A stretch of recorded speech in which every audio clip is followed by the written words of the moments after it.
en la Facultad de Humanidades y Ciencias Sociales. Este encuentro que tenemos hoy es una actividad pretertulia, es decir, ese encuentro que vamos a tener en el que vamos a leer bibliografía y vamos a discutir, también se va a nutrir de la charla que vamos a tener hoy. La charla que, que va a dar la profesora Luisa Checa tiene como nombre Fundamentos de la Lingüística Cognitiva y su aplicación en la enseñanza de la gramática. La primera tertulia que nosotros organizamos tuvo que ver con glotopolítica. Y esta segunda tertulia que nosotros proyectamos va a tener que ver con la lingüística cognitiva. Y siempre tratamos, no sé si siempre va a ser posible, pero tratamos de que alguien nos pueda dar una charla de manera de tener una forma distinta de interactuar, además de la bibliografía escrita que también vamos a compartir con aquellos que se inscriban. Sin más preámbulo, las vamos a presentar a la profesora Luisa Checa. Ella es profesora de castellano, literatura y latín, licenciada en letras y especialista en lingüística por la Facultad de Humanidades, Artes y Ciencias de la Universidad Católica de Salta. Ha integrado y dirigido distintos proyectos de investigación, destacándose en el campo de la alfabetización inicial. Actualmente se desempeña como docente de las cátedras Gramática 1 y Gramática 2 de la Universidad Nacional de Jujuy y práctica y residencia del Instituto de Educación Superior número 5, José Tello. Además es directora de la Unidad de Investigación Lenguas, Cultura y Sociedad y directora de la carrera de posgrado Interfacultades, especialización en docencia superior de la ONU. Hay muchas cosas más para decir, pero para no dar más vueltas, vamos a comenzar y desde ya le agradecemos el generoso tiempo que nos va a regalar hoy, no solo hoy, sino en lo que ha preparado para compartir con todos nosotros. Buenas tardes, profe. ¿Qué tal? Buenas tardes a todos y todas, a los que están participando.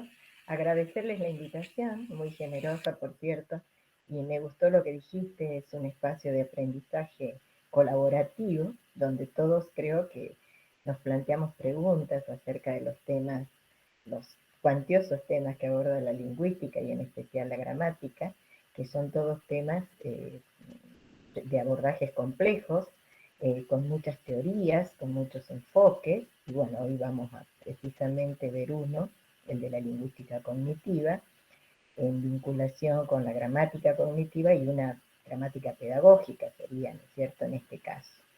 Bueno, comentarles a todos los participantes que en realidad este tema yo lo estoy trabajando, investigando, haciendo un recorrido bibliográfico para una tesis que tengo que presentar en mi carrera de maestría. Así que bueno, también estoy en una etapa de mucho aprendizaje alrededor de este enfoque, o este programa, como denominan algunos investigadores. Bien, voy a compartir con ustedes algunas reflexiones a partir de esas lecturas.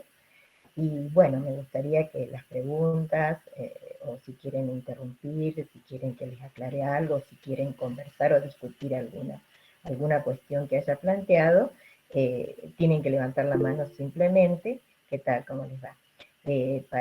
Para que yo pueda interactuar con ustedes. Voy a estar pendiente, no sé cómo puedo hacer para compartir sin salir de pantalla. A ver. ¿No sale la opción? Sí, ya te voy a compartir, pero a ver si vamos a ver la presentación, que no moleste. Voy a tratar. ¿A dónde tengo que ir para achicar? A ver. No, ahí la ven ustedes. Sí, sí se ve perfecto. Sí, el problema es que yo no los veo a ustedes. Bueno, bien. Fundamentos, ese era el título primero. Sí, voy a hacer un breve recorrido por algunos conceptos de la lingüística cognitiva, tratar de compartir con ustedes lo que he logrado comprender acerca de este campo de estudios de la lingüística. cómo también se ha planteado la posibilidad de aplicarlo o trasladarlo a una pedagogía de la gramática o a una gramática pedagógica. ¿Qué experiencias hay al respecto? ¿Con qué elementos o postulados de la lingüística cognitiva han trabajado? ¿Y qué fortalezas encuentran en este modelo para la enseñanza, ¿no? Entonces voy a mostrarles un poco el recorrido que hice de mi exposición. Primero creo que es necesario algunos deslindes terminológicos, porque bueno, partimos siempre de la ciencia, hablamos de ciencia o ciencias cognitivas, después se habla de la lingüística cognitiva, se habla de la gramática cognitiva, y ver los vínculos y diferencias que tienen estos términos. Tomar una de las teorías que desarrolla la lingüística cognitiva, como es la teoría de los prototipos y la categoría de nivel básico. Luego de tomar esa teoría, porque me resulta interesante y está en vínculo directo con ese potencial pedagógico que tiene la gramática cognitiva y todas las investigaciones que se realizaron en torno a la posibilidad de aplicación a la enseñanza, sobre todo de una lengua segunda, de esta teoría, ¿no? Las fortalezas que tiene esta teoría. Luego, bueno, iremos a la gramática cognitiva, a los planteos que realiza Langacker en especial, porque existen otros modelos, como el modelo de construcción de Rush, y luego tenemos también el modelo de construcción radical de Croft, ¿no es cierto?, que son otros planteos que toman algunos postulados generales de la lingüística y la gramática cognitiva de Langacker, pero tienen otros que son diferenciales respecto a cómo ven la gramática estos investigadores. Por último, hacer una reflexión tomada justamente de Ruiz Campillo, que trabaja mucho con manuales escolares desde este enfoque, por supuesto en España, y ver qué fortalezas encuentra el modelo a partir de su trabajo en la elaboración de manuales escolares. Bueno, bueno, este deslinde terminológico que les decía, ustedes han visto que pongo entre paréntesis la S, si es plural o singular. En realidad se la usa indistintamente. Cuando pareciera se habla de ciencia cognitiva en singular, nos estamos refiriendo a una disciplina científica, y cuando hablamos de ciencias cognitivas en plural, pareciera, por el recorrido bibliográfico que hice, que refieren a un campo de estudio interdisciplinario,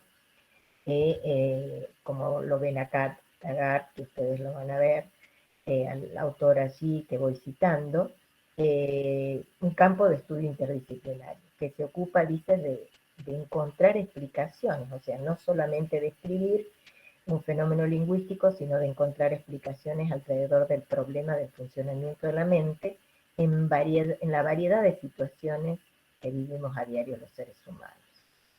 Cómo se realizan esas tareas o esos procesos que involucran toma de decisiones para resolver problemas en el trabajo, en la calle, en la casa, en la escuela.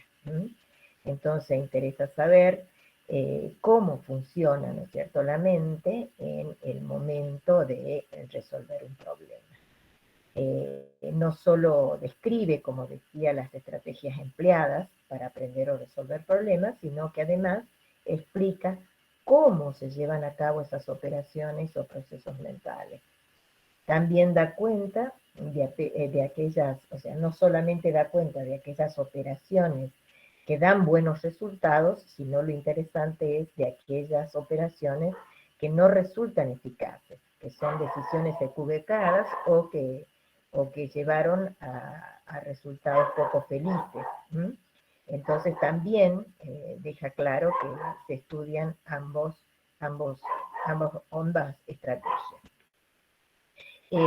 Sabemos que, bueno, el estudio de la mente, nos tenemos que remontar, ¿no es cierto?, a Aristóteles, a Platón, pero como ciencia Sabemos que es una ciencia muy, muy reciente, que tiene desarrollo a partir de finales de la década de finales del siglo XX. ¿Sí?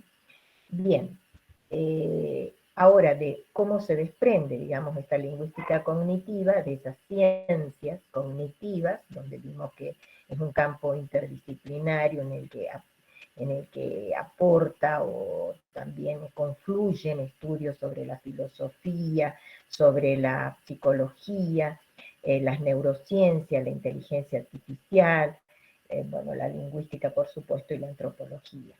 Entonces, la lingüística cognitiva, no hay una claridad al respecto de cómo considerarla, si es un movimiento, es un modelo, es un enfoque, es una escuela de pensamiento, es un programa, que algunos también lo consideran así que es muy interesante todas las definiciones que encontré o las formas de tratar de definir a, a este campo de la lingüística cognitiva, ¿no?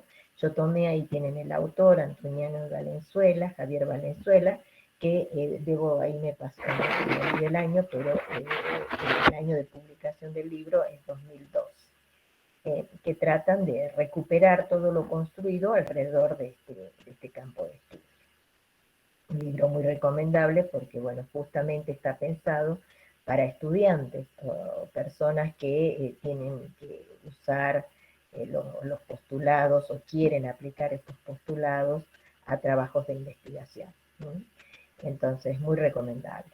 Entonces, como un modelo, pensamiento, movimiento lingüístico, volvemos otra vez a esto de qué concepción del lenguaje tiene esta lingüística cognitiva. Y justamente ahí lo ponemos a Chomsky porque de algún modo se considera que él revolucionó el campo de la lingüística en la década del 50 y justamente dio origen de alguna manera a recuperar los estudios lingüísticos en relación a una mente que piensa, ¿no? Entonces consigo el lenguaje y lo ven a Chomsky, y por otro lado, en la vereda del frente, digamos, gente que ha estudiado con él, investigadores muy reconocidos, lingüistas estadounidenses, Fillmore, Lakoff, Langacker, que pertenecieron al programa de investigación de Chomsky y luego, ¿no es cierto?, se fueron como retirando y encontrando otro camino para las investigaciones que se habían propuesto. Entonces, en las ciencias es un fenómeno, como dijimos, integrado dentro de las capacidades, dentro de las capacidades cognitivas humanas. Está en vínculo, interactúa, forma parte de esas capacidades cognitivas humanas, como la categorización, la percepción, la memoria. Surge en la segunda mitad del siglo XX, como dijimos, a partir de esa publicación de 1957 de la obra de estructura sintáctica de Noam Chomsky. A partir de la década del 70, que es como que se visualiza mejor ya este campo de estudio, Lakoff, Fillmore y Langacker y entre Talmy también iniciaron nuevas líneas de investigación que partían de supuestos radicalmente distintos, contrarios a los propuestos por el programa generativista de Chomsky.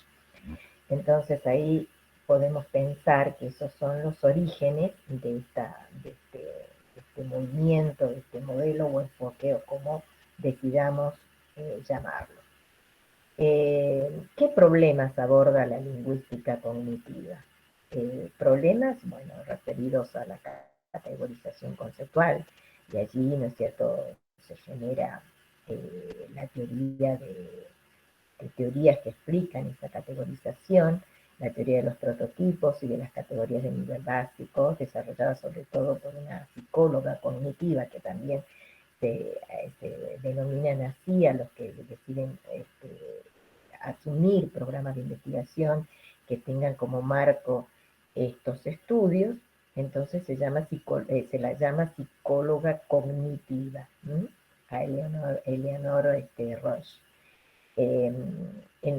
Dentro de ese campo de la psicología, ¿no es cierto?, surge esta teoría.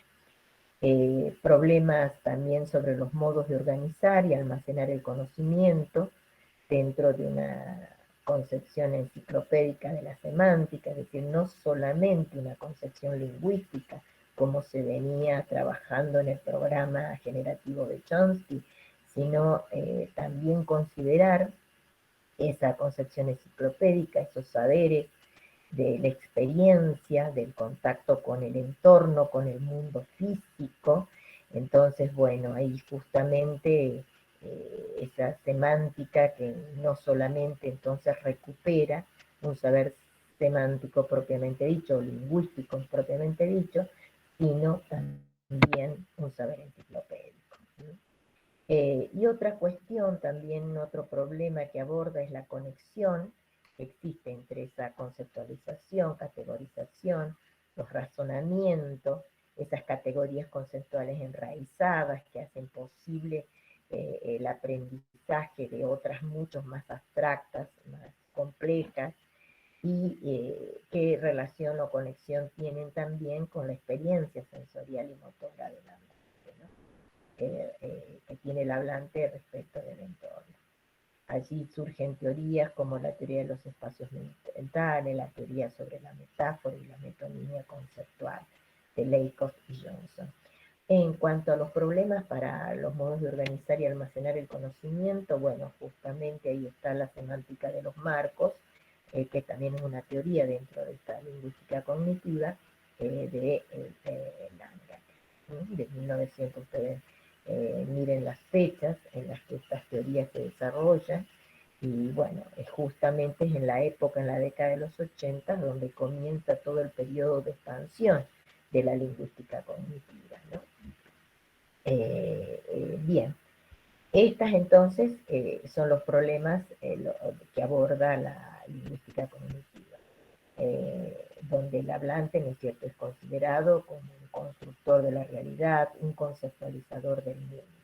¿Mm? Entonces, las principales premisas que tiene para abordar estos problemas es que el lenguaje, como dijimos, no es una capacidad autónoma como la veían innata, como la veía Chomsky, sino que ahí empieza, ¿no es cierto?, a diferenciarse esta postura de la gramática o de la lingüística generativa o gramática generativa, ¿no?, de que es una capacidad integrada en la cognición humana general, no se puede entender de manera autónoma e independiente, porque dice que es necesario explorar las relaciones entre el lenguaje y otras capacidades y otras facultades de la mente, como son la percepción, la memoria, la perspectiva o la categorización. Esa sería una cuestión fundamental de esta teoría. Otra premisa, que el significado es la parte central, como la esencia, ¿no es cierto?, del lenguaje. Y esta sería como un universal para la teoría, o este enfoque, ¿no?, de la lingüística cognitiva. La suposición de que la función esencial del lenguaje es la comunicativa, y la consideración, ¿no es cierto?, de que tanto se consideran tanto los significados lingüísticos como enciclopédicos, ¿no? Por ejemplo, hay un ejemplo muy interesante para tomar en cuenta para los significados enciclopédicos. Por ejemplo, nosotros podemos decir, ¿no es cierto?, que en cuanto a un gato tiene uñas, tiene 4 patas, pero en cuanto a significado enciclopédico, podemos también, en función de nuestra experiencia o de nuestro conocimiento de los gatos, podemos agregar cuáles son sus hábitos, sus comportamientos, sus reacciones, las razas de gatos que hay, en fin, las diferencias entre las razas de gatos, que también, ¿no es cierto?, puede ser algo experiencial. Entonces, en este sentido, habla de lenguaje enciclopédico, de ese significado enciclopédico en la lingüística cognitiva. Por otro lado, ¿no es cierto?, esta cuestión de la corporeización, que es un término utilizado por Johnson, y entendida como la motivación más o menos directa del lenguaje en nuestra experiencia corpórea. física, social y cultural. Hasta los conceptos, dicen, más abstractos están corporizados. Por ejemplo, bueno, el ejemplo que cita uno de los autores cuando decimos, por ejemplo, olí un perfume, pero trasladamos para explicar algo, un evento mucho más complejo y más abstracto, trasladamos esa experiencia sensorial en esta otra expresión, me olí el problema. ¿Sí? La acomodamos, digamos, de manera creativa, imaginativa, esa experiencia sensorial a otras formas de expresar un evento mucho más abstracto. ¿Sí? Me olí el problema. ¿Sí? Entonces allí el verbo oler, por supuesto, tiene otro significado. Ese significado pues, se va a desprender de esa situación de uso, de ese contexto de uso, de esa construcción que está situada, diríamos, ¿no es cierto? Es como que tuve una predicción o algo así, ¿no es cierto?, del problema. En cuanto a otra cuestión interesante, ya más asociada a cuestiones también de clases de palabras o de categorías gramaticales, por ejemplo, cómo nosotros caracterizamos o le ponemos propiedades a las cosas en función de esa experiencia corpórea. Por ejemplo, cuando nos referimos a un cigarrillo, no decimos que el cigarrillo es alto, no lo caracterizamos con la propiedad de alto, sino que lo caracterizamos con la propiedad de largo, que tiene que ver con cómo nosotros, ¿no es cierto?, con esa experiencia que tenemos de tomar y fumar un cigarrillo, ¿no es cierto?, siempre lo vamos a ver en función de esa perspectiva que hace que el cigarrillo se vaya a la boca, ¿no es cierto?, y quede atrapado entre los dedos, y siempre lo miremos en esa dimensión, digamos. Entonces, esas cuestiones también están abordadas desde esta perspectiva de cómo se construye, ¿no es cierto?, se conceptualiza el mundo a través del cuerpo. Otra cuestión interesante es que el lenguaje está basado en el uso, y ahí está la diferencia sustantiva también con el generativismo chomskiano. La idea principal dice que el conocimiento del lenguaje que tienen los hablantes se basa en la abstracción de unidades simbólicas que se extraen del uso regular del lenguaje. Se observan patrones de construcción en esos usos del lenguaje, para ver, ¿no es cierto?, cuáles serían esos patrones que van a, digamos, prototípicos, que van sobre esa base, se van a poder construir otros que no son tan prototípicos, que están más alejados del centro, que es la prototipicidad. Entonces, también aquí en este sentido, la competencia y la actuación son indisociables. Por ejemplo, bueno, yo les decía el verbo poner, como uno construye diferentes esquemas con el verbo poner. Esquemas que van desde sintácticamente, desde una construcción bitransitiva que exige un agente, un objeto, ¿no es cierto?, un objeto que va a ser puesto en algún lugar, y es justamente el locativo. Entonces ahí vemos tres posibilidades de recibir complementos del verbo poner, pero no siempre ocurre eso. Hay situaciones en las que el verbo poner no tiene esa valencia intransitiva, no exige dos argumentos, solo exige uno. Entonces, si nosotros miramos todas las realizaciones o instanciaciones o expresiones que realiza el hablante con el verbo poner, vamos a poder encontrar la polisemia que tiene el verbo poner y las diferentes formas de estructuración sintáctica que tiene en función de esos múltiples significados. Y múltiples significados que están asociados, por supuesto, a conceptualizaciones diferentes de las entidades del mundo. Bueno, este principio tiene especial relevancia para las teorías de adquisición y de aprendizaje del lenguaje, pero también debo decir que para la enseñanza. ¿Mm? Entonces, no solamente el aprendizaje, sino también de la enseñanza como un ejercicio importante que puede llevar a cabo el docente que desee, ¿no es cierto?, trabajar en función de estos principios.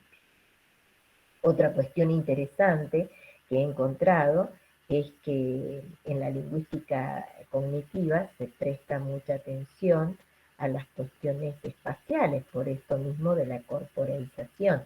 El espacio tiene más relevancia que el tiempo para algunas conceptualizaciones.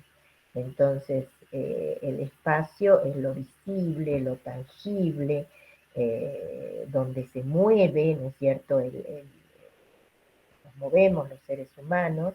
Entonces, muchas conceptualizaciones se pueden entender en función de ese referente espacial. Y justamente el tiempo también se concibe desde el espacio. Parece una cuestión interesante de abordar, porque nosotros en las teorías que hemos manejado hasta ahora en la gramática, el tiempo es mirado, ¿no es cierto?, en función de algunos parámetros, digamos, del tiempo lingüístico, que nos marcan las categorías del tiempo lingüístico. Pero en realidad la explicación a través de la línea temporal nos permite ver que siempre nos ubicamos espacialmente en un aquí, más que en una hora, en un aquí, y nos vamos para atrás o para adelante, para el pasado o para el futuro. ¿Sí? Entonces, esta conceptualización del tiempo vista desde el espacio también es un trabajo interesante que está desarrollando la lingüística cognitiva, ¿no? Y hay muchas explicaciones, o sea, permite sobre todo a la gramática, a la didáctica de las gramáticas de las lenguas segundas, o de la segunda lengua, de la enseñanza de una lengua segunda, le permite tener una herramienta más concreta para explicar todos los matices temporales que tiene nuestra lengua, por ejemplo, que lo sabemos nosotros a través de los nombres de los tiempos, pero y del significado que cada tiempo tiene en sí mismo, un significado lingüístico. Nosotros podemos hablar del significado lingüístico del pretérito imperfecto, del pretérito perfecto simple, el pluscuamperfecto. Pero en realidad el hablante, ¿no es cierto?, cuando habla, puede desde un aquí referirse a con distintos tiempos verbales a un evento que se realiza en el presente. Por ejemplo, puedo decir dónde está María, dónde estaba María. Entonces, ¿dónde estará María? Entonces, ¿cómo hago? Justamente se preguntan los profesores de segundas lenguas, se preguntan cómo enseñar esos matices. Decirle, bueno, que en un presente yo uso ese tiempo, pero para averiguar lo que pasa en ese presente. No quiero una respuesta del futuro, ni quiero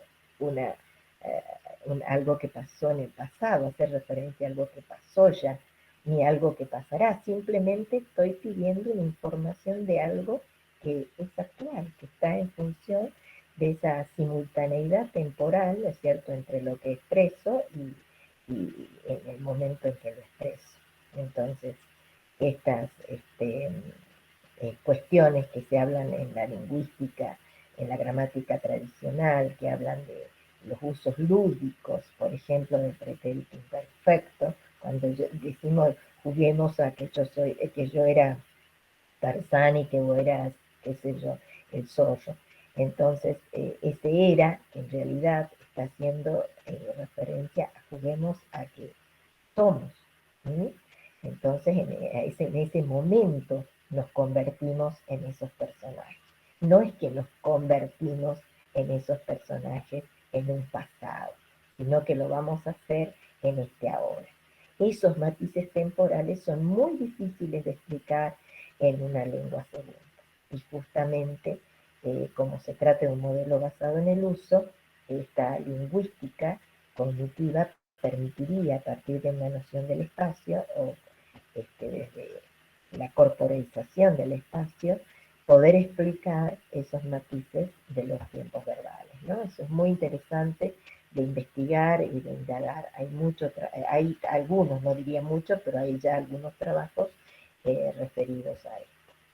Bueno, esto del concepto como el concepto de tiempo. Entonces las dicotomías, por ejemplo, aceptadas en lingüística, en la lingüística tradicional, digamos, tienden a convertirse en continuos o grupos con límites difusos. Es decir, no hay tales dicotomías tan marcadas, sino que hay un grado escalar, digamos, entre un polo y otro, ¿sí? Entre la diacronía y la sincronía, entre la lengua y el habla hay un continuum, entre el conocimiento lingüístico y el enciclopédico también hay un continuum, y por supuesto entre la semántica y la pragmática. Entonces, todo eso que se presenta como dicotómico en otras teorías o enfoques lingüísticos, en esta teoría, ¿no es cierto?, o en este enfoque, es un continuum, ¿sí? Son fenómenos indisociables. Bueno, como les dije, hay muchas teorías que algunas ya las nombré, eh, pero me voy a abocar a desarrollar algo de esto, de la teoría cognitiva, de la teoría de prototipo y de categorías de nivel básico, que se ha aplicado muchísimo a investigaciones realizadas en ámbitos educativos y también en la enseñanza de la segunda lengua. Bueno, como ya les dije, fue desarrollada por la psicóloga estadounidense Eleanor Roche a principios de los años 70 en el campo de la psicología cognitiva. Se basó principalmente en los aportes de Wittgenstein sobre juegos del lenguaje, y que sería interesante recuperar un poco esa visión de, como dicen, del segundo Wittgenstein, de qué significaban, ¿no es cierto?, para Wittgenstein estos juegos lingüísticos, ¿no? A qué se refería cuando hablaba de juegos del lenguaje. Y de qué manera esta teoría sobre el juego del lenguaje influye de alguna manera en esta visión de la teoría de los prototipos, ¿sí? Parte también de estudios antropobiológicos basados en la categoría de colores, ¿sí? Y bueno, justamente que es una conceptualización y tiene que ver con las formas de percepción y también con algunas características, ¿no es cierto?, físicas, ¿sí? Cómo podemos percibir los matices de los colores y los colores en sí mismos. Bueno, y por otro lado, ¿no es cierto?, que esta teoría cognitiva se contrapone a la lógica aristotélica, que se basa en los criterios de condiciones necesarias y suficientes para decir que una clase pertenece pertenece a una determinada categoría, o una clase de palabra pertenece a una determinada categoría. Por ejemplo, decir, bueno, el sustantivo será, ¿no es cierto?, sustantivo, siempre y cuando reúna estas condiciones o rasgos que son necesarios y suficientes para que sea considerado un sustantivo. ¿Sí? En este caso, las clases son homogéneas y discretas, es decir, con límites bien fijos, es decir, bien delimitados, por hacer un parafraseo. Entonces, justamente esta teoría de los prototipos muestra que no es así, en función de ciertas experiencias que llevan a cabo en laboratorios y trabajan con seres humanos, a los que se le hace determinadas preguntas, y a partir de allí, ¿no es cierto?, se buscan algunos datos. Y el primer hallazgo que hace la teoría del prototipo, en función de sus investigaciones, que las categorías o clases de palabras son unidades heterogéneas. Eso se opone totalmente a lo que se venía considerando en una mirada más formal de la lingüística, ¿no? Entonces, no discreta, es decir, sus límites son difusos, ¿sí? Entonces, dependen de la cognición humana. Habría miembros de la clase más representativos que otros, ¿sí? Entonces, a ese miembro más representativo se le denomina prototipo, Es el ejemplar de la clase. Entonces el miembro justamente reúne ciertos números de características o ciertas características que lo adscriben a esa clase. Y que hay otros que no reúnen todas las características del prototipo, por lo tanto sería considerado un miembro periférico. Y de allí viene esa consideración de que las clases o categorías, ¿no es cierto?, no son unidades discretas, sino sino no discreta, es decir, con límites difusos entre una clase y otra clase. En esta experiencia, Eleanor Roche trabajó mucho con, por ejemplo, con categorizando objetos de la vida cotidiana, animales también, ¿no es cierto? Por ejemplo, el ejemplo que siempre es característico, que lo vamos a ver enseguida, tiene que ver con si el pingüino sería una clase periférica de pájaro, digamos, ¿no? Entonces, el segundo hallazgo, que tiene que ver a partir de esto del establecimiento del miembro prototípico de la clase, que entre las clases o categorías de palabras existen relaciones semánticas. Y posee esas relaciones semánticas, poseen una doble estructura, una vertical, donde hay una jerarquía, que implica distintos niveles de abstracción del concepto, y cada concepto, es decir, objeto del mundo percibido, está incluido en esa jerarquía. Entonces tenemos un nivel supraordinado, un nivel básico y un nivel subordinado. Entonces vamos a ver un ejemplo al respecto, ¿no es cierto? Entonces, y también dicen, no solamente tienen esta estructura vertical, sino una estructura horizontal, las relaciones semánticas.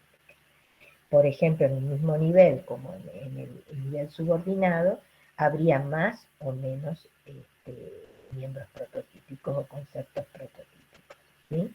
Entonces, por ejemplo, nosotros tenemos la estructura, de esta manera rompe con la homogeneidad de la palabra o de la categoría respecto a la pertenencia a una clase delimitada. Entonces, por ejemplo, el ejemplo que también se propone es el hiperónimo sería el nivel, digamos, más abstracto, más lejano, el animal, cuando decimos animal mamífero.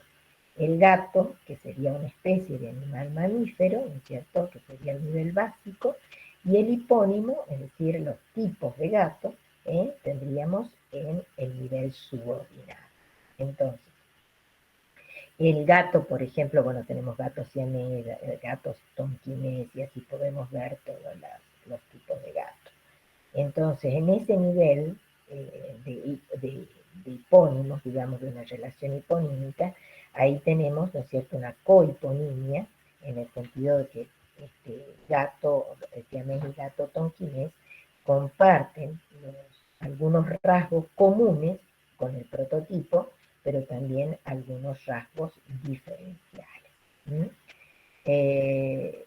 Esto con respecto a gato.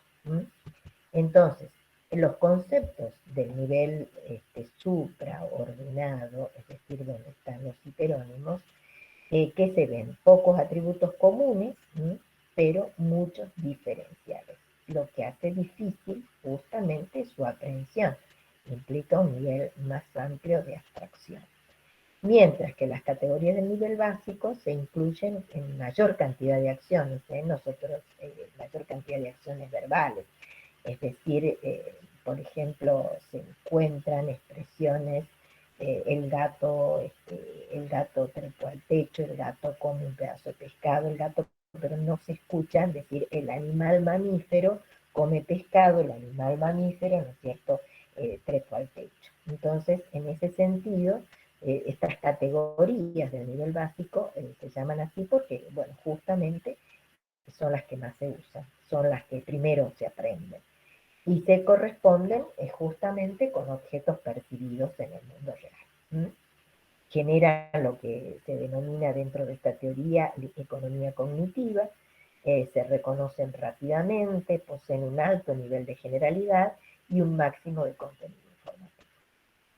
Entonces, las categorías de nivel subordinado son muchos atributos compartidos con otras categorías y poco diferenciables. Entonces, lo que justamente, por eso dice la categoría de nivel básico, es la que tiene mayor interés o mayor posibilidad de aprensión, digamos, de aprenderse rápidamente en los primeros etapas de desarrollo, ¿no es cierto?, de adquisición del lenguaje. Otra cuestión, ¿no es cierto? Bueno, ahí no sé si justamente ustedes quieren hacer algún comentario al respecto, alguna experiencia que hayan trabajado o que hayan leído respecto a esta teoría de los prototipos, ¿no? Que quieran compartir. Dejo abierta la posibilidad del diálogo antes de pasar a esta cuestión de la gramática cognitiva, ¿no? Entonces, bueno, la prototipicidad, vuelvo a repetir, es lo que nos va a permitir a nosotros trabajar de alguna manera, ¿no es cierto?, con las palabras o con la categorización de palabras, ¿sí? Prestando atención a cuáles son las categorías de nivel básico. Esas son las que tenemos que, cuando construimos estas jerarquías semánticas, tenemos que descubrir o tenemos que prestarle mucha atención en ese proceso de aprendizaje, ¿sí? Para luego, por supuesto, vincularlas con categorías más abstractas, ¿sí? O que requieren mayor desafíos cognitivos. Entonces, es como sería la zona de desarrollo próximo, según Vygotsky, ¿no es cierto? Estas categorías de nivel básico. Esto tiene mucho interés, sobre todo para el campo de la enseñanza, ¿sí? Trabajar con estas categorías.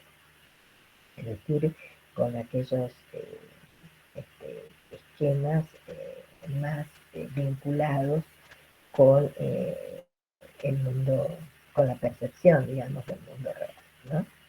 Así que bueno, no sé si hay algún comentario al respecto. Entonces, bueno,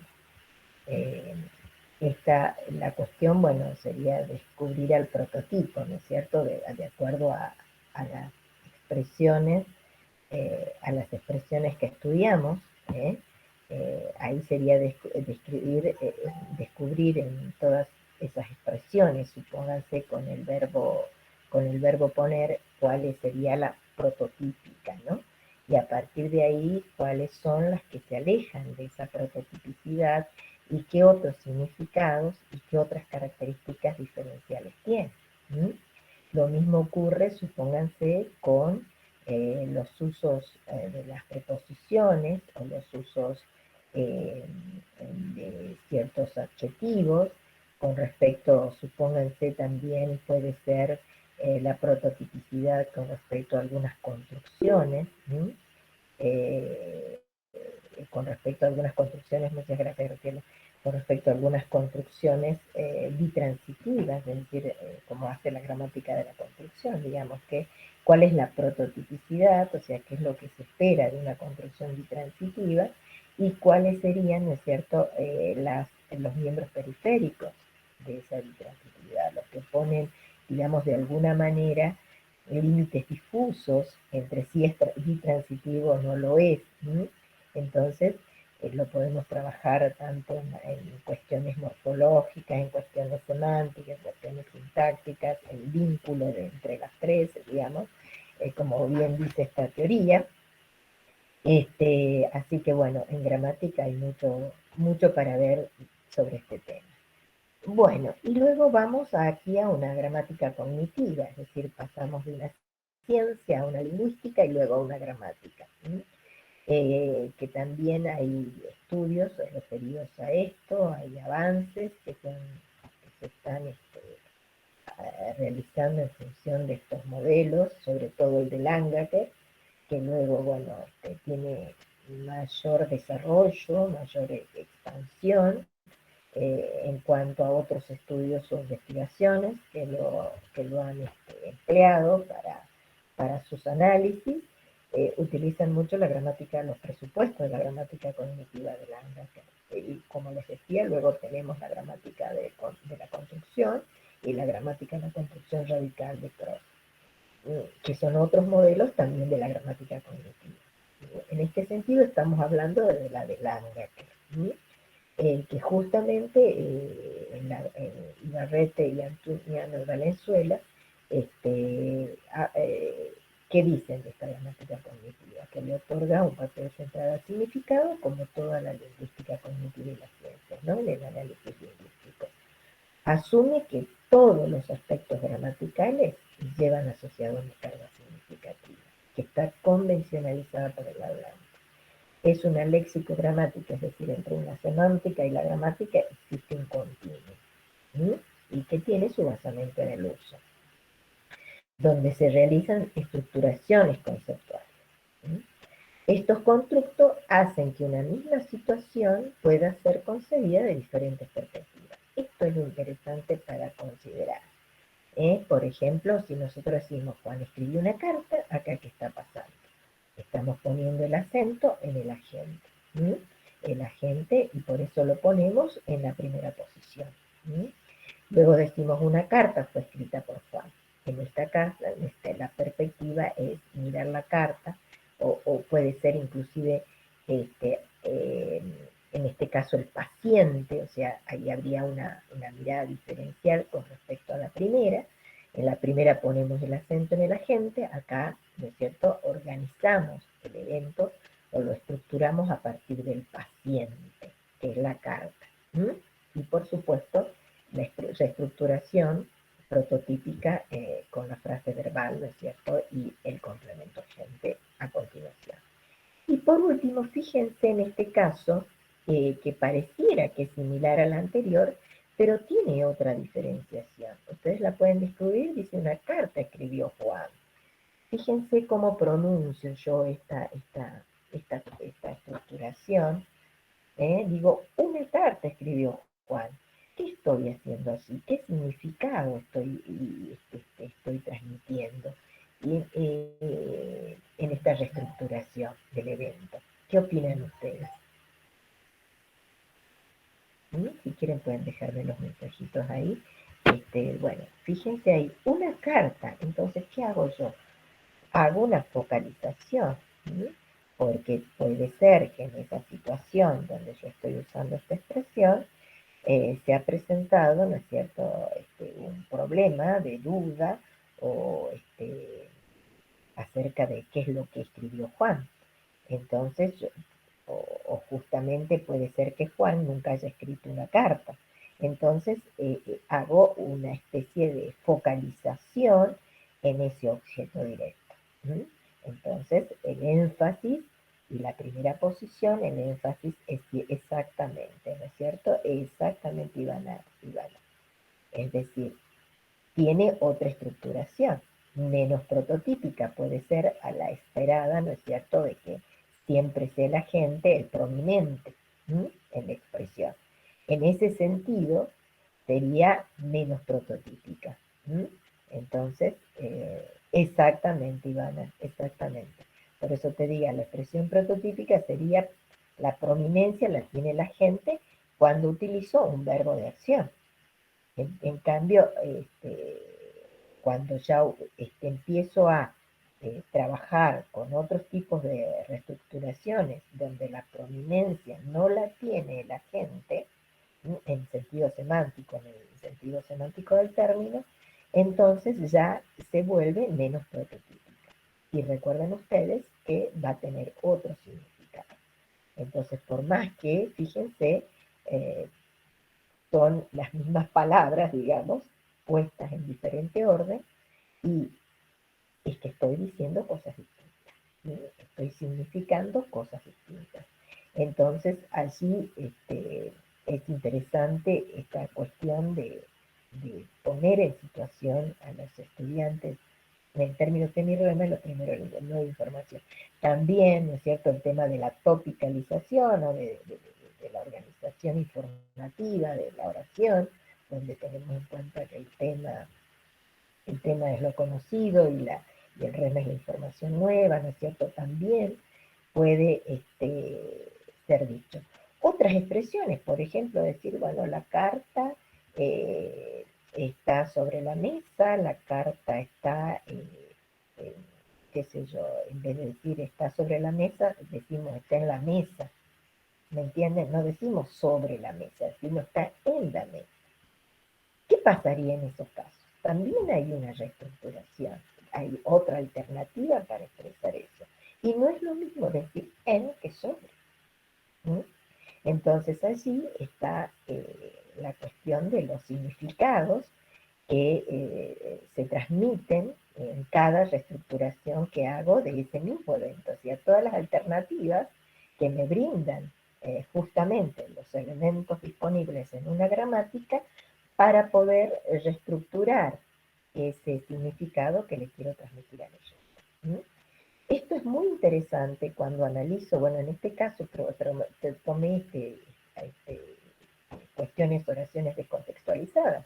Profe, hay una pregunta en el Sí, chat.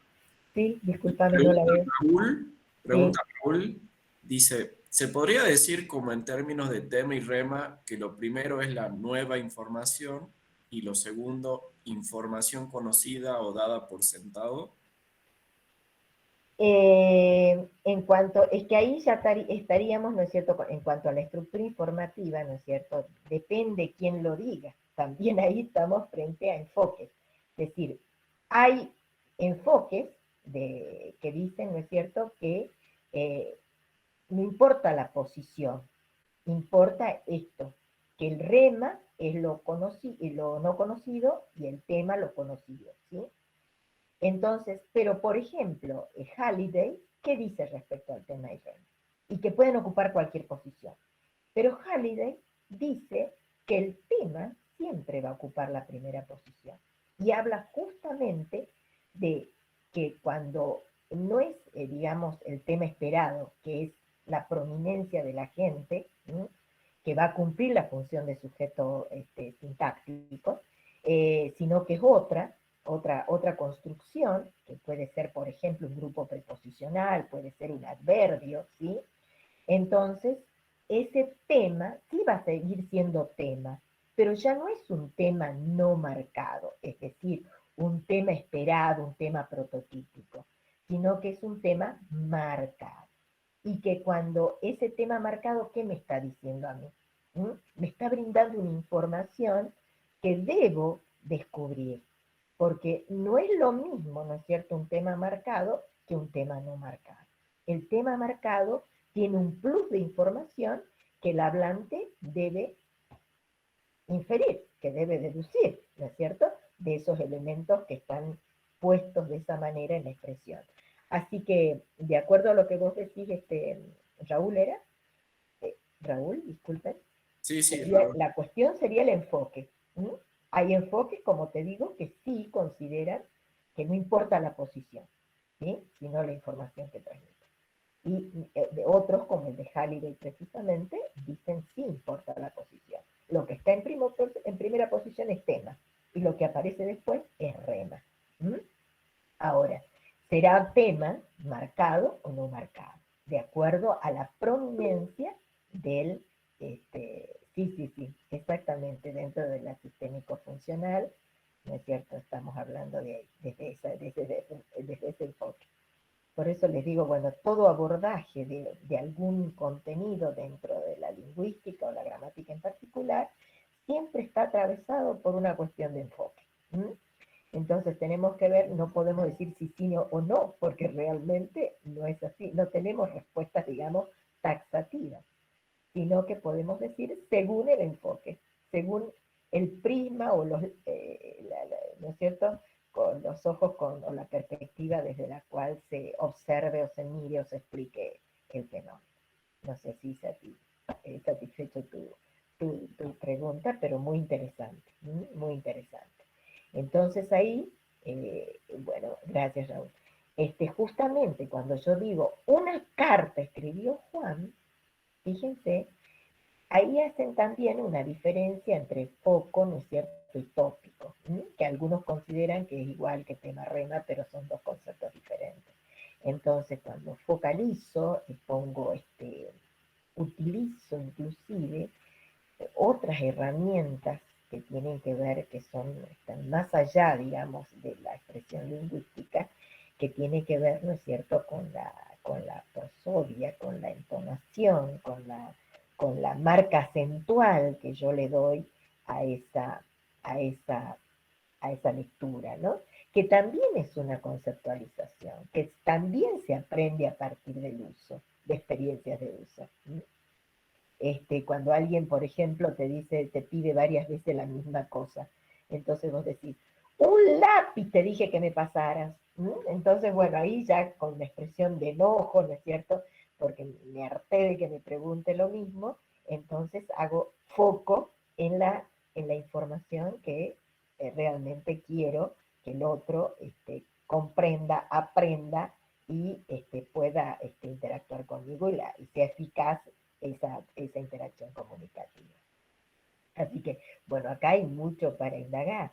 Inclusive, les digo, en este sentido es muy interesante trabajar con estas alternativas con titulares periodísticos. De hecho, nosotros trabajamos mucho con eso en nuestra aula, analizando titulares periodísticos. ¿Sí? Es decir, un mismo hecho, cómo es mirado por diferentes diarios, cómo es construido por diferentes diarios.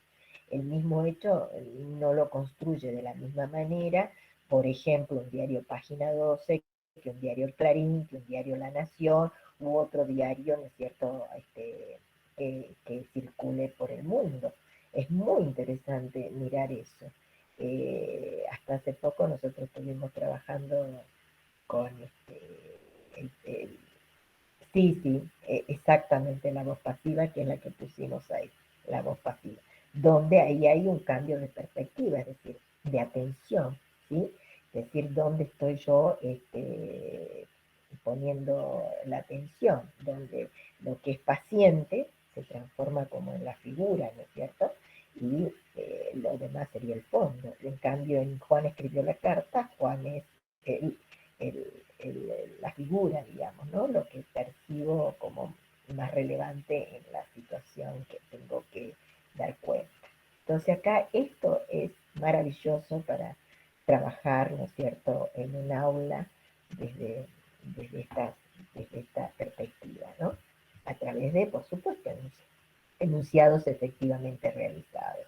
Pero para ver esas alternativas del decir, se tiene que trabajar, por ejemplo, los titulares sería una buena cosa que trabajen con un hecho, pero lo cuentan al hecho de diferentes perspectivas, ¿no? Con diferentes reestructuraciones lingüísticas.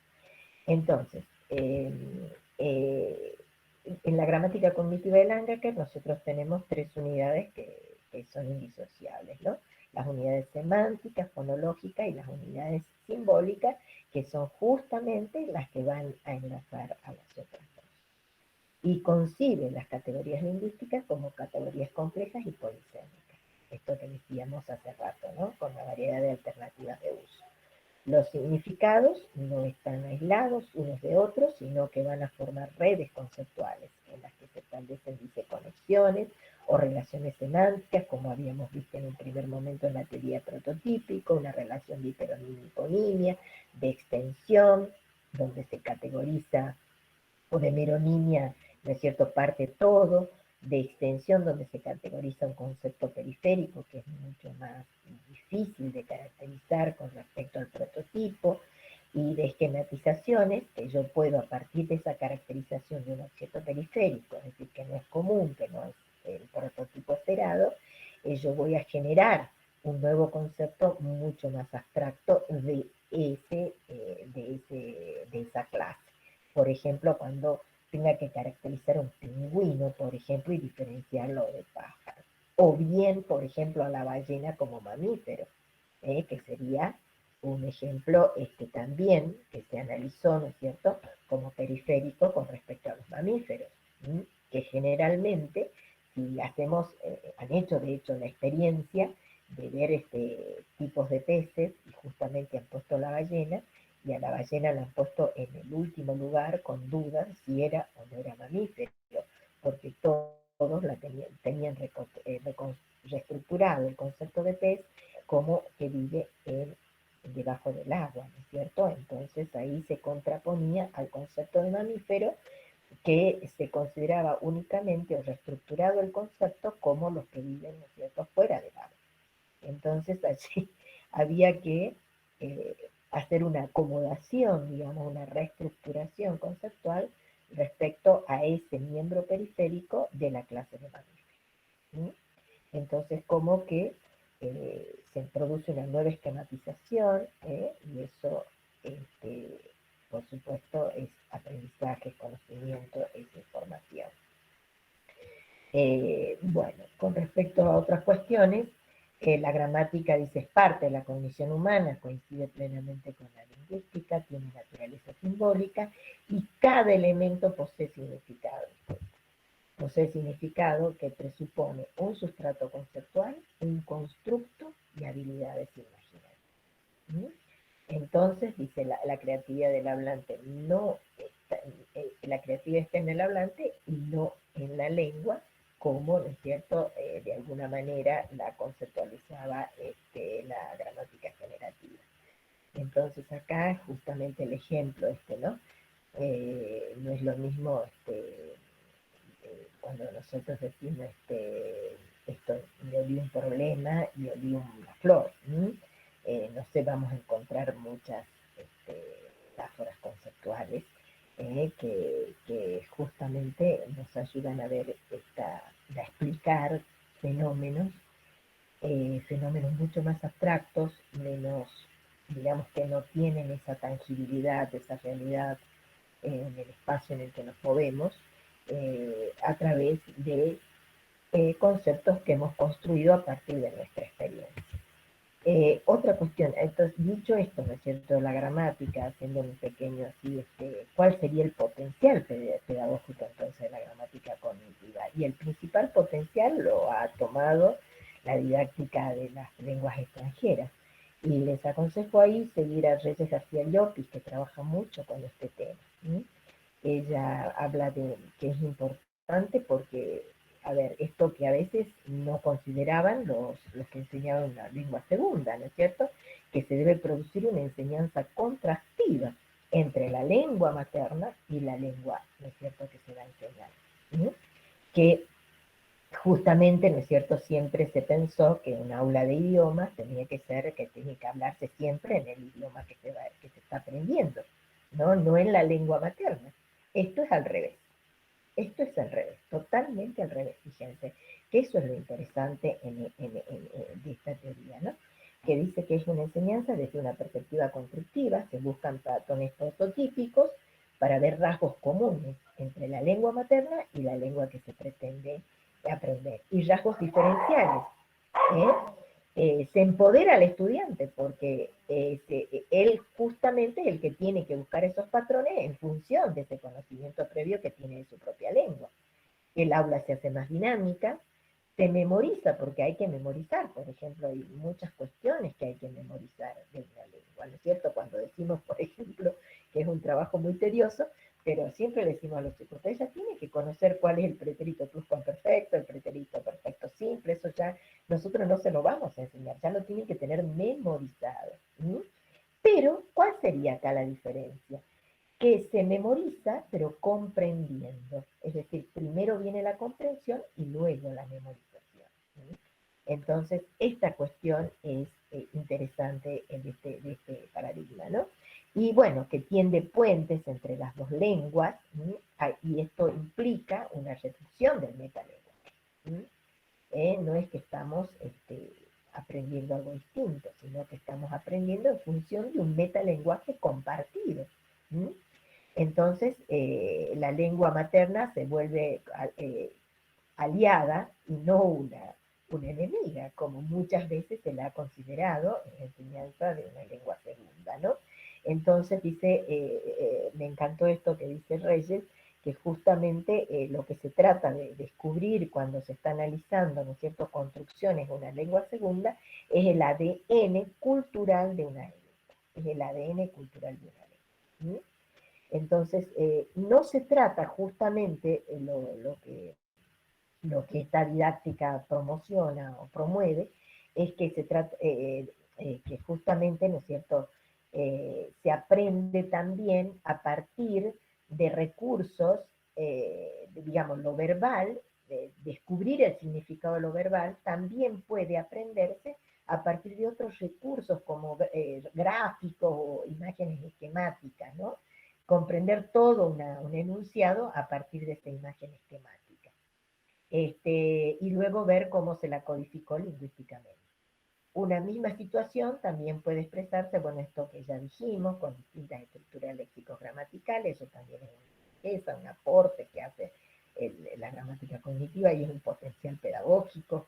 Las dimensiones de la selección pueden referirse a concepciones metafóricas distintas, diferentes perspectivas, percepciones, por ejemplo, si yo digo, Juan escribía una carta y Juan escribió una carta, hay una percepción distinta de la actividad. Una la veo como completa, como terminada, mientras que la otra, si digo escribía, ¿no es cierto?, la muestro como imperfecta, como no completa, que hace referencia a todo un proceso. También esto que dijimos, ¿no? Una carta escribió Juan, el énfasis o la focalización o la atención en el agente o el paciente, y así podemos descubrir, ¿no es cierto?, las diferentes concepciones que hay detrás de una estructura, de una expresión. Entonces, los modos de percepción de cada forma lingüística puede ayudar a explicar las diferencias culturales y visiones del mundo. No se enfatiza en una lengua segunda en este sentido, no se enfatiza en el habla fluida, sino en el conocimiento logrado a través de la metacognición y la reflexión metalingüística.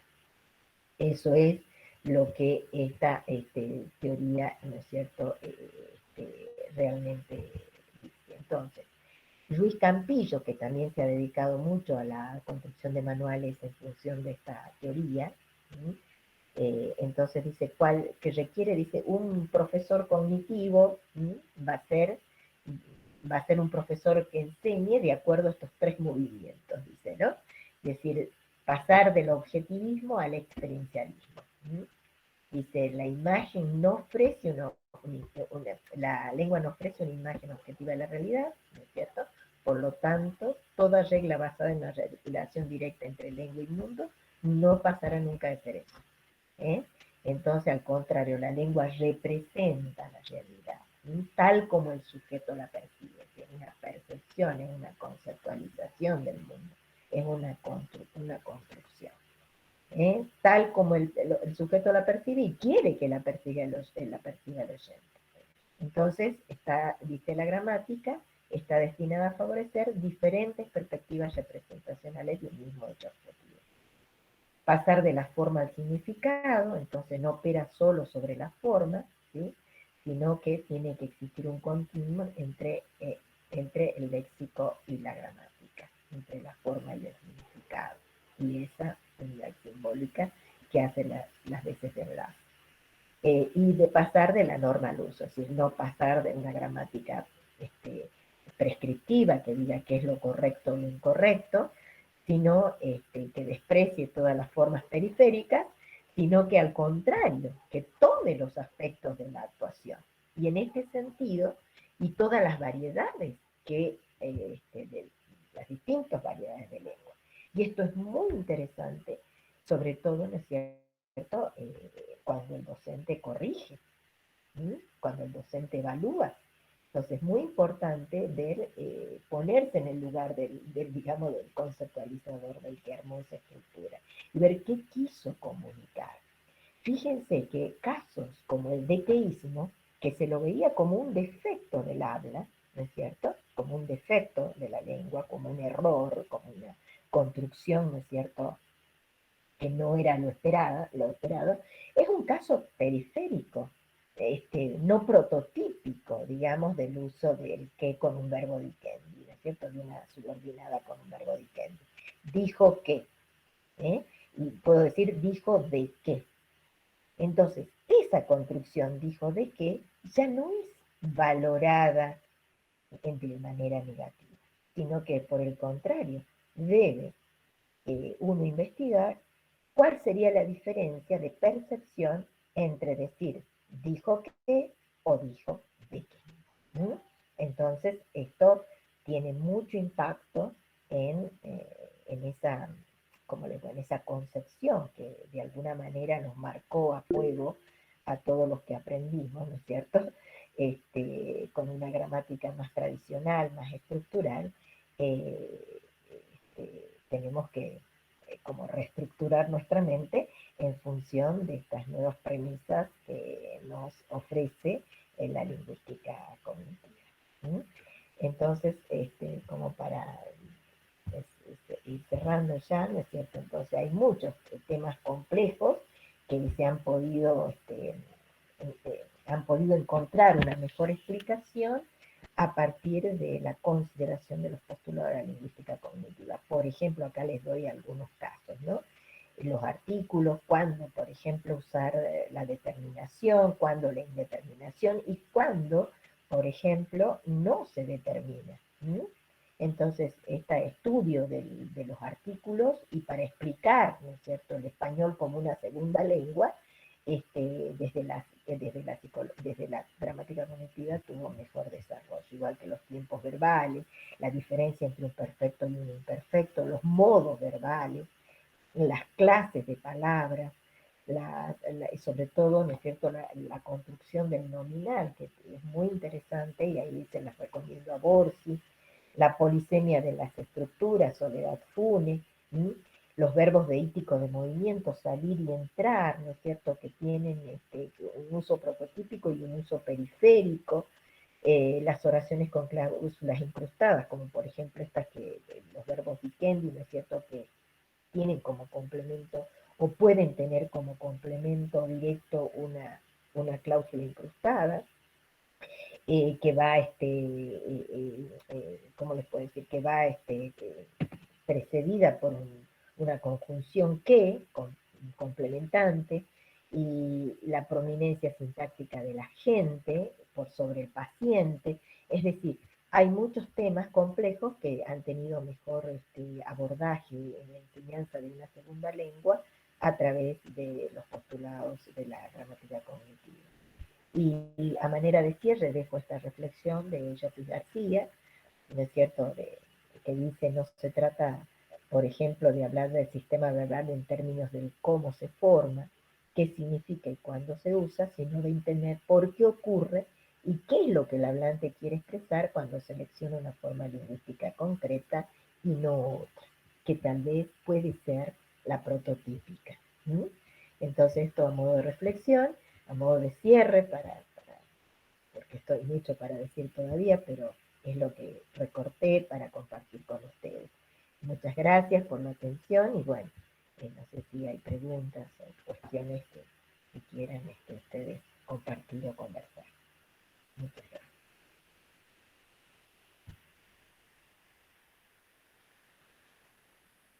Siéntanse con la libertad de prender el micrófono Sí, para totalmente. agilizar la- la- para agilizar la pregunta. Acá Raúl decía que dice la lingüística cognitiva sobre ese foco, ¿no? Y pareciera que para lingüística cognitiva la ocupa cualquier posición, ¿no? No tiene la, la las limitaciones que pone la, la, la lingüística de Halle, ¿no?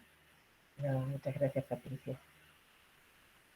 Así que bueno, eh, son temas, como les digo, el tema REMA es un tema muy interesante para indagar. De hecho, yo tengo una persona que está haciendo las lecciones de gramática, que es Maricel, que está acá compartiendo y que ella está investigando todo sobre el tema REMA. Así que mejor que ella no van a tener mejor gente que explique, porque se está dedicando exclusivamente a ese tema. Así que bueno, y alentarla para que siga, porque hay mucho por investigar, mucho por contrastar, ¿no? Teorías, modos.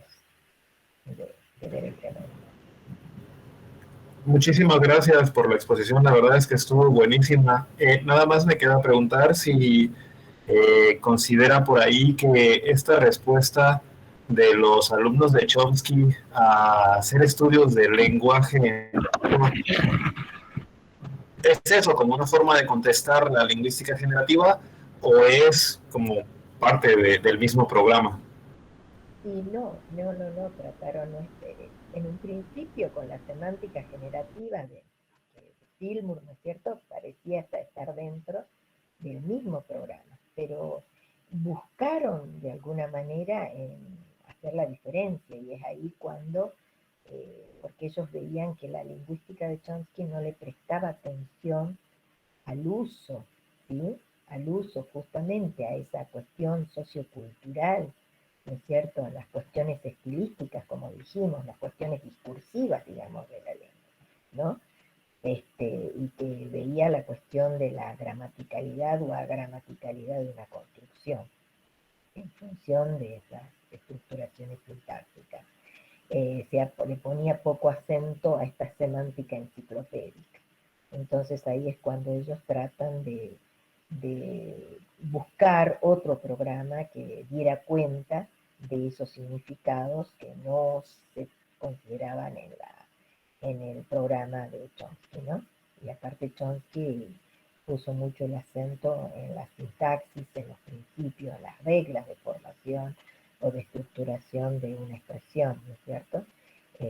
Más allá de su contenido semántico. ¿Sí?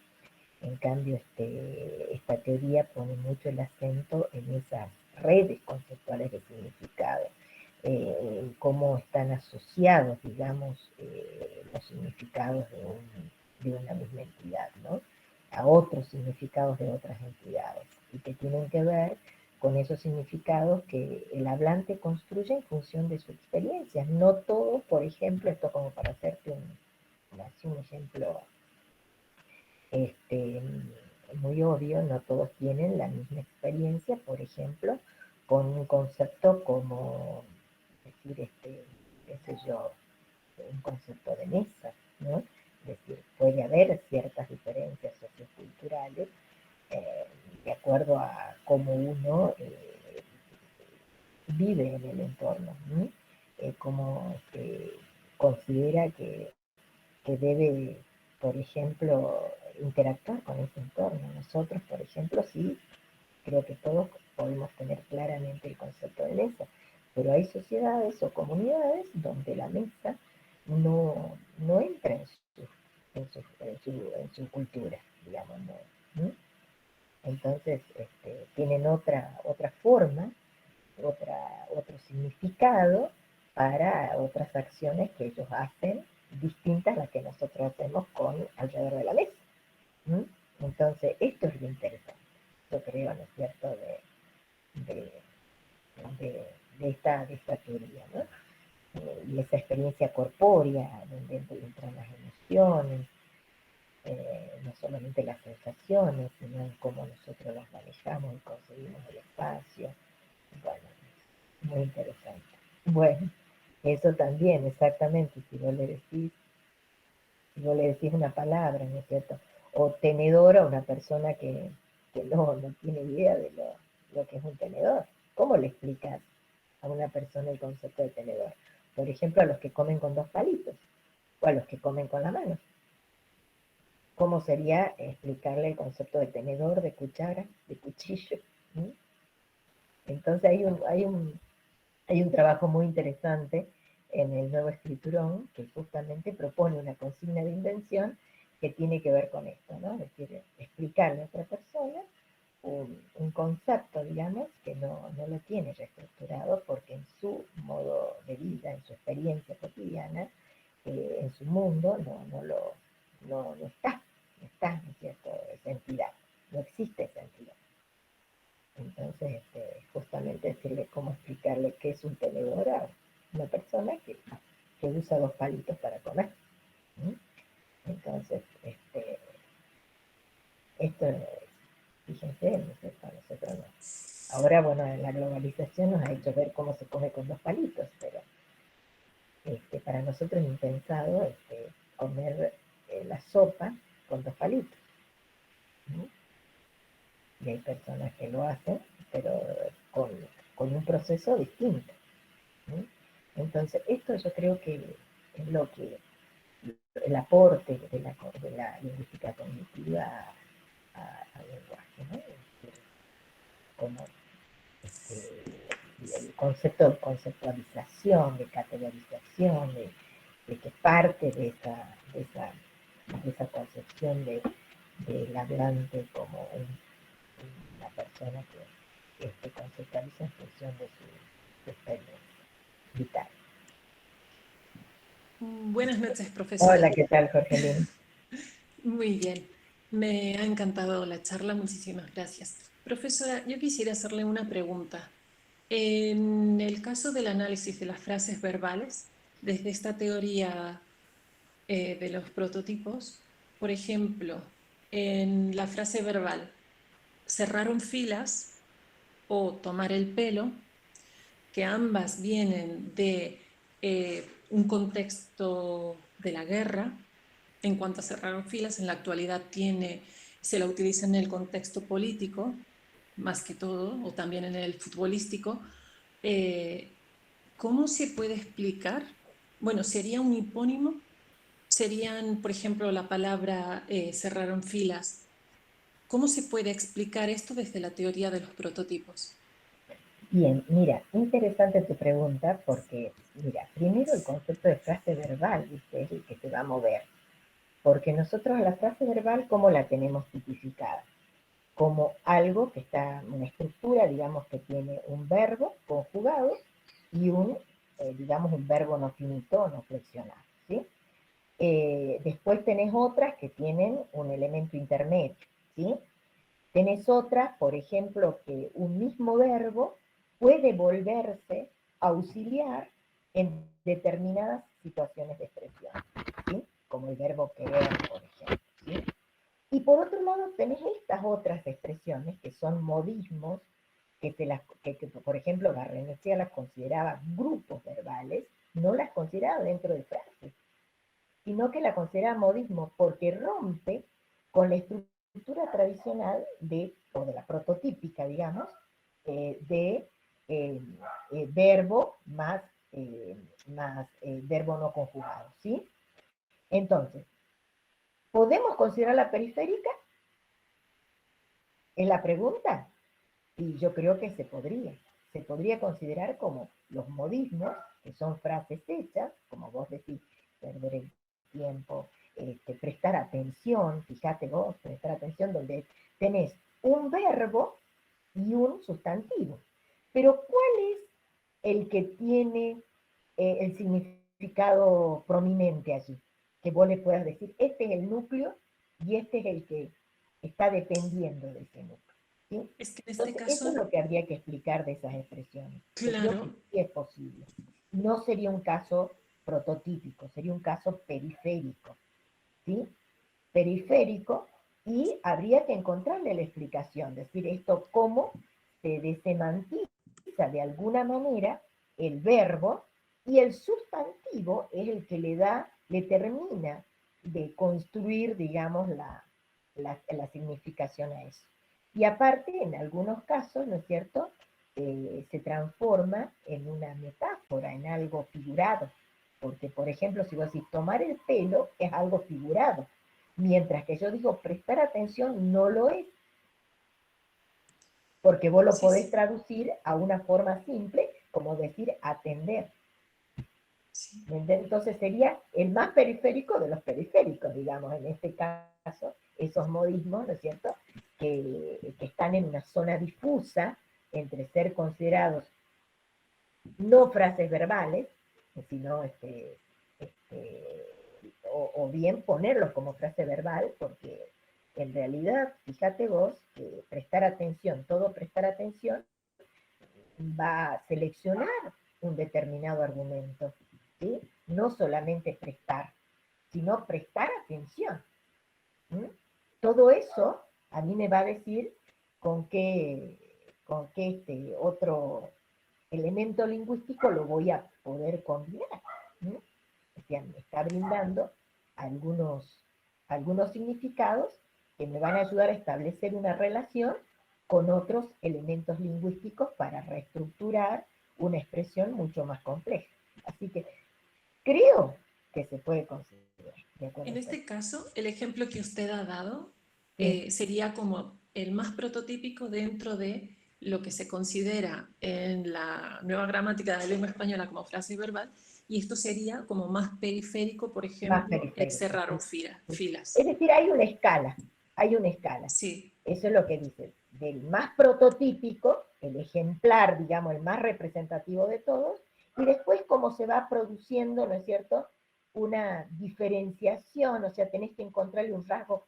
A partir de que encontrás un rasgo diferencial al que tiene el prototipo, ya se convierte en una escala, ya está más alejado del centro, digamos. Algunos estarán más cerca del centro, que sería el prototipo, y otro, ¿no es cierto?, más alejado del centro, que serían los más periféricos, ¿no es cierto? Entonces, mira, esto yo creo que pone en discusión muchas clasificaciones que hacemos, ¿no? Muchas clasificaciones. Entonces, justamente el trabajo que hicieron algunos investigadores, lo hicieron con el nominal, investigando a ver esta prototipicidad, si realmente se manifestaba en todos los sujetos, ¿no es cierto? Entonces, cuando le ponen una serie de sustantivos, le dicen que numeren del 1 al 7 cuál es el más, digamos, cuál es el concreto y cuál sería más abstracto, ¿no? Y en la tipificación coinciden todos en poner como más abstracto a un, por ejemplo, a un sustantivo de cualidad o a un sustantivo orentivo, ¿no es cierto? Que lo ven más asociado a una forma verbal que a una forma sustantiva. ¿No? Entonces, muy interesante estos planteos, ¿no es cierto?, que nos ponen en jaque, digamos, a los profesores cuando queremos tener así un orden, ¿no es cierto? Decir, lo reconocen como sustantivo, ¿no es cierto? Esto es un sustantivo, no. Acá es como que queda todo, ¿no es cierto?, como inestable, ¿no es cierto? No podemos establecer ese grado de generalidad que tienen, ¿no es cierto?, otras teorías, por ejemplo. ¿Sí? profesora, De y lo toda, último, toda la expresión. ¿qué bibliografía podría recomendarme para profundizar sobre el estudio de esto que le preguntaba? Mira, nosotros ahí estamos siguiendo, a ver, ya te voy a decir, bueno, yo te diría por ejemplo, Jean Mateo y Albano trabajan con las perífrasis verbales. Jean Mateo y Albano. ¿Sí? Jean Mateo tiene también otros trabajos como Cuñaro, que se dedican a la perífrasis verbal. Así que sería mi sugerencia, ¿no? Como para que Marco Vecchio, también, ahora que me miraste, se me vienen a la cabeza algunos nombres, pero siempre trabajando con Yamateo Puñaro, Yamateo Albano, Yamateo y Marco Vecchio. Serían los que te pueden dar una mirada más amplia de las perífrasis verbales. Profe, dice Pilar, entonces, según la gramática cognitiva, no habría ninguna construcción incorrecta, sino una construcción no prototípica, ¿no? Y pareciera que sí, así sería, más periférica, menos frecuente sería la cuestión, menos frecuente, o frecuente en determinados contextos o situaciones comunicativas. ¿No? Eso también habría que analizarlo de esa manera. ¿No? Pero no, por eso dice correrse de la norma, correrse de la norma, que es lo que nosotros tenemos muy afianzado en nuestra conceptualización de la lengua. ¿No? ¿Qué es lo correcto? ¿Qué es incorrecto? Y eso, entonces, decir, bueno, ¿qué se intenta transmitir a partir de esa alternativa expresiva que no es la esperada, que no es la prototípica, que no es conocida inclusive, que no es conocida? ¿Sí? Entonces, por eso te dice que te lleva a descubrir una expresión que no es la que vos tenés conceptualizada en tu mente, ¿no es cierto? Es como que te lleva a preguntarte cosas, a problematizarte justamente sobre qué significados se intentan transmitir en función de esas expresiones. Hay otro comentario, dice Andrés, nuevas expresiones como arre o nieri, ¿cómo las abordaría desde el cognitivismo como construcciones periféricas? Pero, a ver, tendríamos que verla, tendríamos que ver cómo se dice. Bueno, tendríamos que verla en qué situación las están usando. Porque así, por eso les digo, es un modelo basado en el uso. Entonces yo tengo que ver en qué expresión se usan, ¿no es cierto? En qué situación comunicativa se usan. ¿Mm? Entonces ahí si existe, ¿no es cierto?, esa forma, ¿no es? Es decir, también, porque a ver, toda forma tiene que estar asociada a un significado y a una unidad simbólica que las enlaza, y esas son convencionalizadas. Entonces ahí también hay que prestarle atención a estos requerimientos, digamos, para, de la lingüística cognitiva para analizar una expresión, ¿no? Tendríamos que Entonces, por hablar eso, ahí de ¿cómo? gramaticalizar, que para esas expresiones, profesora, creo que deberíamos hablar de lo que decía la profesora Soledad Funes, de que tiene que haber una gramaticalización, que Totalmente. tiene que, tiene que entrar en el sistema, o sea, no podemos tomarlas, creo, ¿no? O de momento no se pueden abordar desde el enfoque. No, no. Por eso te digo, tienen que ser construcciones de uso frecuente, digamos, ¿no es cierto? Entonces vos las escuchás en una situación, las escuchás en otra, en otra. Entonces, sí, bueno, acá hay algo, ¿me entiendes?, que está sucediendo. Entonces, bueno, ir analizando esas expresiones en esos diferentes contextos de uso. ¿Qué frecuencia tienen? ¿Qué patrón tienen? ¿No es cierto?, en esas situaciones de uso. Es decir, hay que si están convencionalizadas en esa situación de uso, ¿me entienden? O también pueden aparecer en otras, en cuáles otras. Entonces es un trabajo de un científico, digamos, hay que estar muy atento a todas las manifestaciones lingüísticas. De hecho, nosotros muchas veces, los que somos curiosos, ¿no es cierto?, de estos fenómenos lingüísticos, siempre estamos mirando y hay algo que nos llama la atención, entonces lo escribimos y tratamos de ir viendo en qué otro, si alguien lo escuchó, si alguien lo dijo, si alguien, en qué otros casos se volvió a aparecer esa expresión, ¿no? Como dice de los esa es la otra. Ahí estoy fuera de foco de los centenios.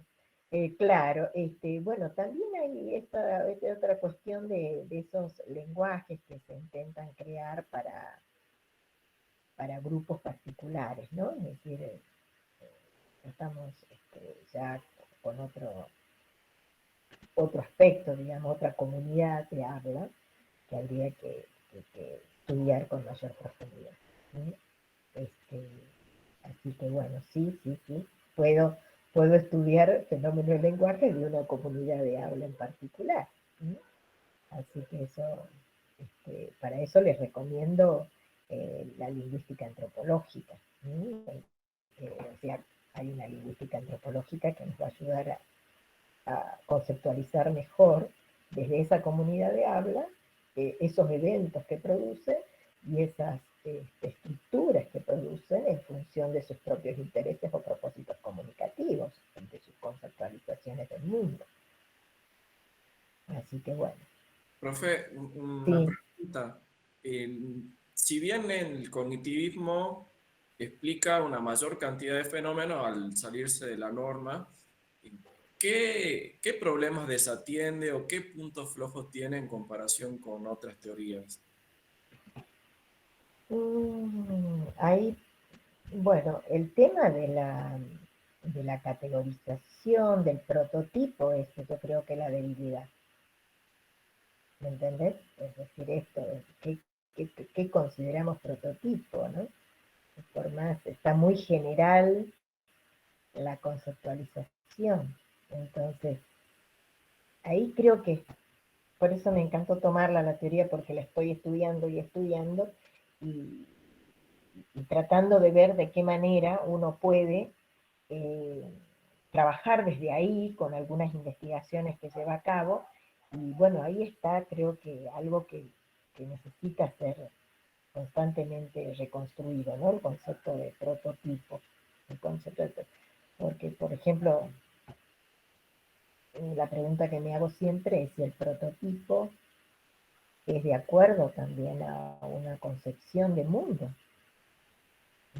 La prototipicidad, de hecho, está asociada a una cultura, o sea, va a cambiar, ¿no es cierto? Lo que es prototípico para uno puede ser que no lo sea para otra comunidad. Entonces, es un término que todavía no lo termino de asimilar, no lo termino de aprender con H internet. Así que ahí creo que puede estar un poco alguna debilidad de eso, ¿no? Y bueno, esto que dicen acá, que también puede ser considerado, es decir, ¿qué usos vamos a tomar? Los usos convencionalizados, seguramente. Pero tampoco tenemos que ver fenómenos, ¿no es cierto?, de usos que todavía están en vías, digamos, de una convencionalización. Entonces siempre te va a quedar como algo, ¿viste?, que no logras satisfacer con una explicación netamente cognitiva, sino que tenés que acudir a otros referentes teóricos, otros marcos, digamos, que se complementen con eso. Bueno, parece que no hay más preguntas, así que le reiteramos el agradecimiento, profe, por estar No, todo. gracias a ustedes, realmente muchas gracias, porque con todo lo que me preguntaron ya me pongo a estudiar de nuevo. Bueno, muchísimas gracias, chicos.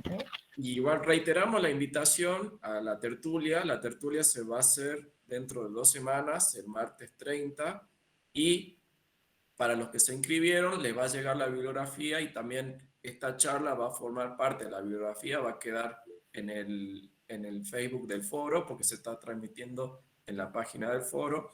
Entonces pueden entrar a la página, volver a ver la charla y si se inscribieron en las tertulias le va a llegar la bibliografía que va a ser el puntapié para que podamos discutir cosas que se discutieron hoy, cosas que aparecieron en la bibliografía y cosas que también traigan incorporadas a partir de lo que ustedes sepan. Bueno, muchísimas gracias a ustedes y muy agradecida yo de esa escucha atenta y de las preguntas que me hicieron. Muchas gracias. Bueno, muchas gracias, profe. No, gracias a ustedes, chicos. Nos Muchas gracias, despedimos. Nos vemos, profesora. gracias a Gracias, todos, me chicos. despido. Hasta luego.